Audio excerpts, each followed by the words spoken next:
Assalamualaikum Ibu Nova. Assalamualaikum.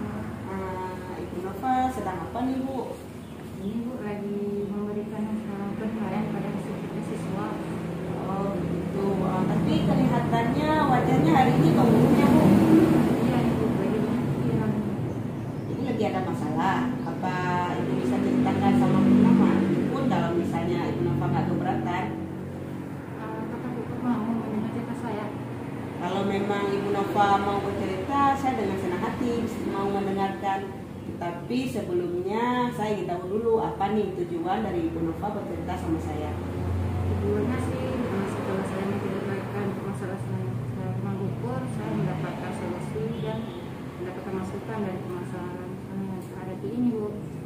Jadi harapannya ada solusi begitu dari permasalahan yang Ibu hadapi setelah Ibu bercerita kepada saya. Iya. Jadi kira-kira apa nih masalah Ibu? Begini Bu, di kelas saya kan ada siswa yang sangat kurang dalam memahami materi yang saya berikan. Padahal saya sudah memberikan media pembelajaran, tetapi malah dianya tidak paham itu Bu. Apakah Ibu Nova pernah menggunakan metode pembelajaran saat mengajar di kelas? Sudah sih Bu, seperti metode pembelajaran kelompok, metode pembelajaran sendiri, dan ada beberapa metode pembelajaran lainnya.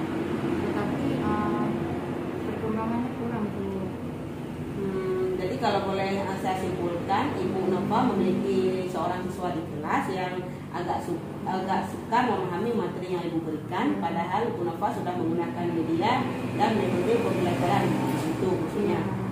Apakah Ibu Nova tidak pernah melihat ataupun terpikirkan cara lain bagaimana supaya si anak bisa menerima materi yang Ibu berikan, misalnya seperti melihat minat belajarnya mungkin, belajarnya seperti itu. Ya sih Bu, siswa ini sih suka dalam menyusun balok dan membuat kolase, dan dia juga sangat suka ketika saya memberi gambar, dia sangat suka dalam warna. Berarti di situ kan kita sudah tahu bahwa si murid Ibu itu memiliki minat belajarnya yang berbeda. Apakah Ibu tidak pernah mengkaitkan ataupun memasukkan minat belajarnya itu ke dalam pembelajaran yang Ibu berikan? Sebetulnya saya harus memberikan setiap hari media mewarnai gitu. Apakah Ibu Nova harus seperti itu? Ataupun Ibu Nova tidak pernah terpikirkan cara lain begitu Bu?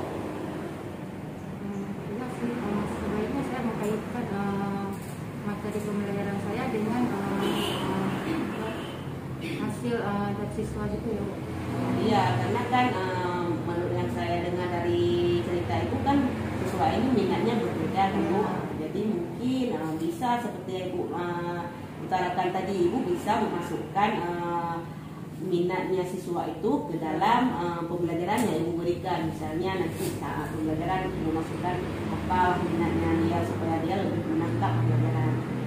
Karena dalam istilah itu ada namanya pembelajaran berdiferensiasi. Itu pembelajaran yang kita lihat berdasarkan minat, bakat, dan profil dari anak. Jadi kira-kira kapan nih Ibu akan menerapkan rencana Ibu tadi? Sebaiknya sih Bu secepatnya ya, agar saya mudah dalam belajar dan siswa paham terhadap materi yang saya berikan itu. Iya, karena kan kalau lebih cepat itu lebih baik dan hasilnya juga akan lebih cepat terlihat ya Bu. Jadi kira-kira apakah Ibu perlu bantuan seseorang untuk membantu Ibu dalam menjalankan rencana aksi yang Ibu utarakan tadi? Apakah Bu mau membantu saya membuat rencana pembelajaran seperti FPT agar saya mudah dalam belajar? Bisa sih Bu, saya akan membantu Ibu semampu saya. Nanti kalau misalnya bisa setiap pulang sekolah bisa duduk bersama, kita nyusun rencana pembelajaran yang nanti besoknya mungkin pembelajaran RBP itu bisa Ibu terapkan di kelas. Nanti sebelumnya kita bisa petakan dulu minat dan bakat si anak. Solusi pada saya. Kan kita satu tim Bu, yang namanya di sekolah sebuah lembaga, kita itu harus saling membantu. Jadi mungkin kali ini saya membantu Ibu, bisa jadi esok dan lusanya Ibu yang membantu saya. Oke Bu, kalau memang bagaimana nih kira-kira sudah ada pencerahan Ibu? Terima kasih Bu. Alhamdulillah. Terima kasih ya Bu telah memberi memberikan solusi dari pemerasan saya hadapi ini, Bu. Oke, sama-sama. Kalau begitu saya kembali kembali ke kelas ya. Oke Bu, assalamualaikum warahmatullahi wabarakatuh.